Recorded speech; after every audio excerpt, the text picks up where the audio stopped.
Hello, Mark. I'm Iris, and my student number is 51. I'm a sophomore at NCUE. Today, I'm going to read a speech. The title is 10 Ways to Have a Better Conversation, and the speaker is Celeste Headlee. Alright, I want to see a show of hands. How many of you have unfriended someone on Facebook because they said something offensive about politics or religion, child care, food, laughter? And how many of you know at least one person that you avoid because you just don't want to talk to them? Laughter. You know, it used to be that in order to have a polite conversation, we just had to follow the advice of Henry Higgins in My Fair Lady, stuck to the weather and your health. But these days, with climate change and anti-fasting, those subjects, laughter, are not safe either. So this world that we live in, this world in which every conversation has the potential to devolve into an argument where our politicians can't speak to one another and where even the most trivial of issues have someone fighting both passionately for it and against it, is not normal. Pew Research did a study of 10,000 American adults, and they found that at this moment we are more polarized and we are more diverted than we have been in history. We are less likely to compromise, which means we are not listening to each other, and we make decisions about where to live, who to marry, and even who our friends are going to be, based on what we already believe. Again, that means we are not listening to each other. Our conversation requires a balance between talking and listening, and somewhere along the way, we lost that balance. Now, part of that is due to technology.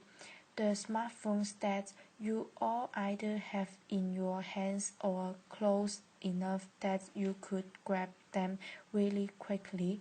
According to Pew Research, about a third of American teenagers send more than 100 texts a day, and many of them, almost most of them, are more likely to text their friends than they are to talk to them face to face. There's this great piece in The Atlantic. It was written by a high school teacher named Paul Brownwell, and he gave his kids a communication project. He wanted to teach them how to speak on a specific subject without using notes, and he said this: I came to realize, laughter, I came to realize that conversational competence might be the single most overlooked skill we fail to teach. Kids spend hours each day engaging with ideas and each other through screens, but rarely do they have an opportunity to hone their interpersonal communication skill. It might sound like a funny question, but we have to ask ourselves, is there any 21 centric skill more important than being able to sustain coherent, confident conversation? Now I make my living talking to people, Nobel Prize winners, truck drivers, billionaires, kindergarten teachers, heads of state, plumbers. I talk to people that I like. I talk to people that I don't like. I talk to some people that I disagree with deeply on a personal level, but I still have a great conversation with them. So I would like to spend the next 10 minutes or so teaching you how to talk and how to listen. Many of you have already heard a lot of advice on this. Things, things like look Things like look the person in the eye, think of interesting topics to discuss in advice, look loud and smile to show that you are paying attention, repeat back what you just heard or summarize it. So I want you to forget all of that. It is crap. Laughter. There is no reason to learn how to show you are paying attention if you are in fact paying attention. Laughter, applause. Now, I actually use the exact same skills as a professional interviewer that I do in regular life. So I'm going to teach you how to interview people, and that's actually going to help you learn how to be better conversationalist.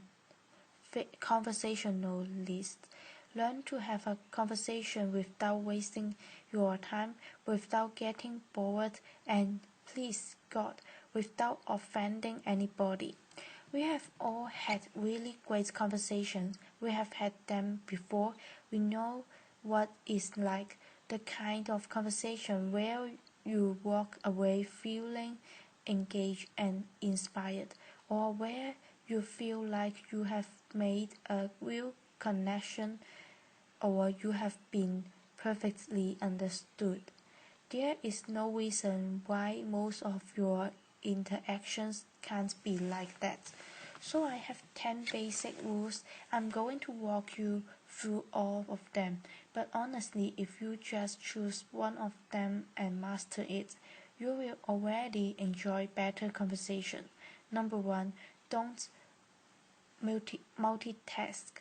And I don't mean just sit down your cell phone or your tablet or your car keys or whatever is in your hand.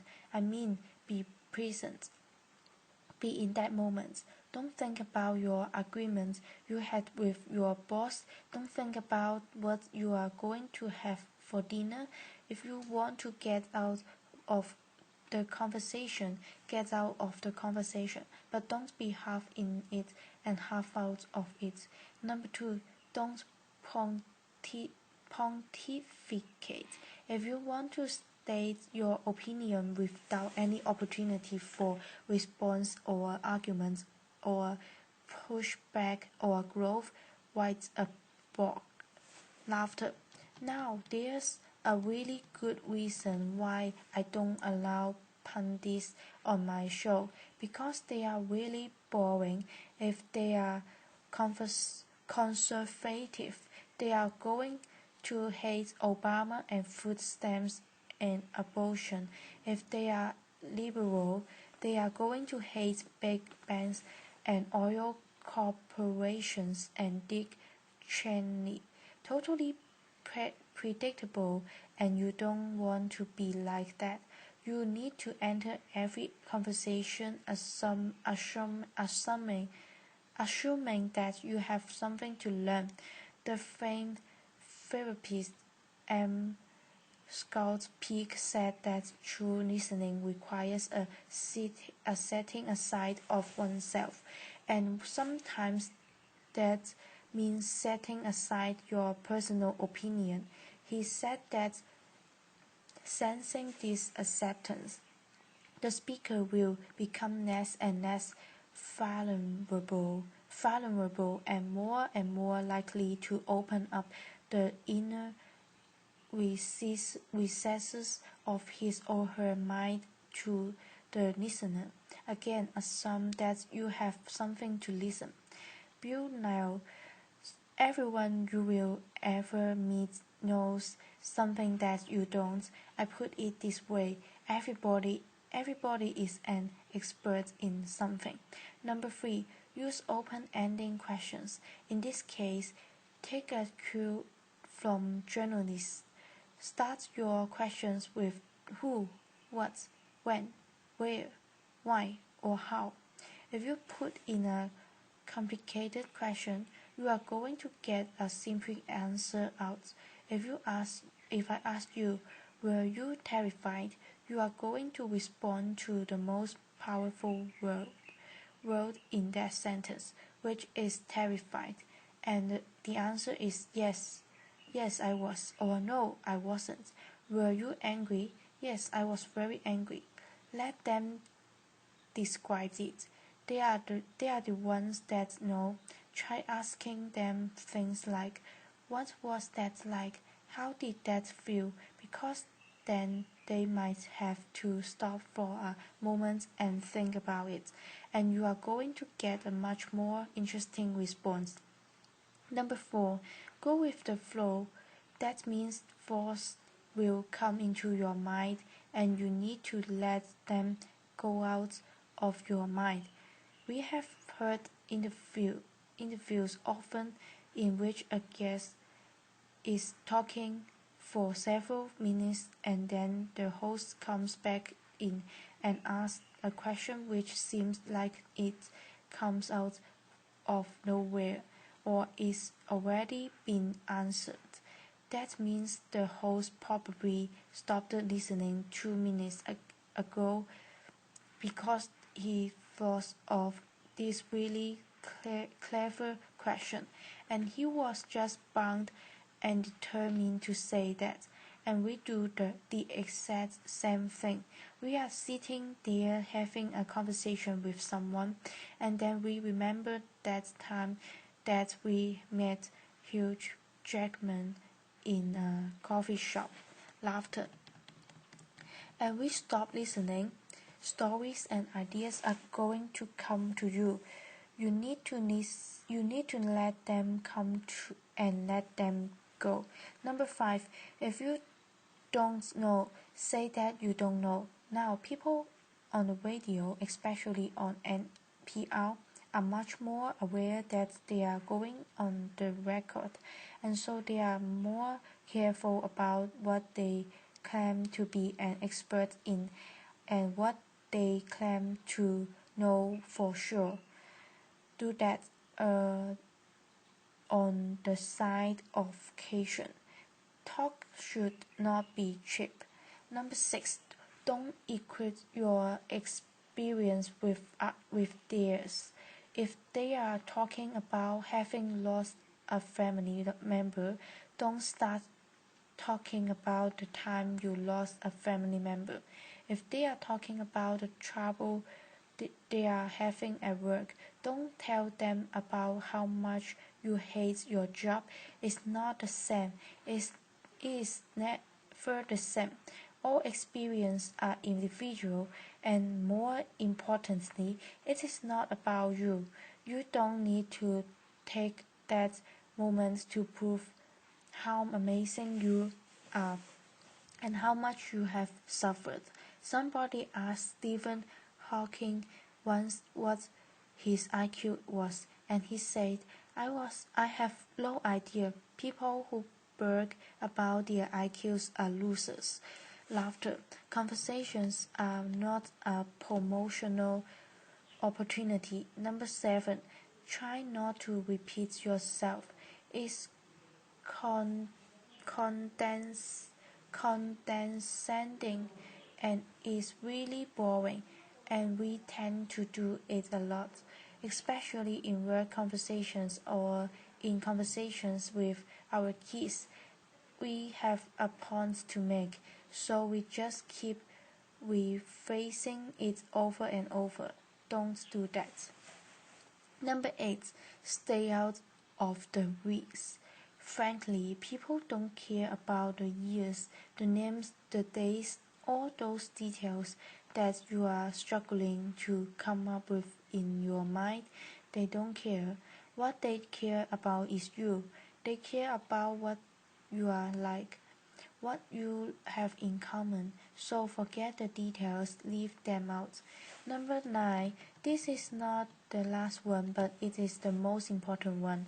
Listen, I cannot tell you how many really important people have said that listening is perhaps the number one most important skill that you could develop. Buddha said, and I'm paraphrasing, if your mouth is open, you are not listening. And Cleveland College said, no man ever listens his way out of a job. Laughter. Why do we not listen to each other? Number one, we would rather talk.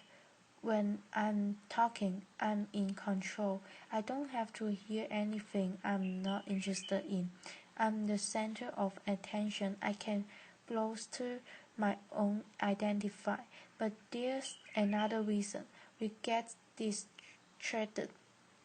The average person talks at about 225 words per minute, but we can listen at up to 500 words per minute, so our minds are filling in those other 275 words. And look, I know it takes effort and energy to actually pay attention to someone, but if you can't do that, you are not in a conversation. You are just two people shouting out barely related sentences in the same place. Laughter. You have to listen to one another. Stephen Covey said it very beautifully. He said, most of us don't listen with the intent to understand. We listen with the intent to reply. One more rule, number 10, and is this one, be brief.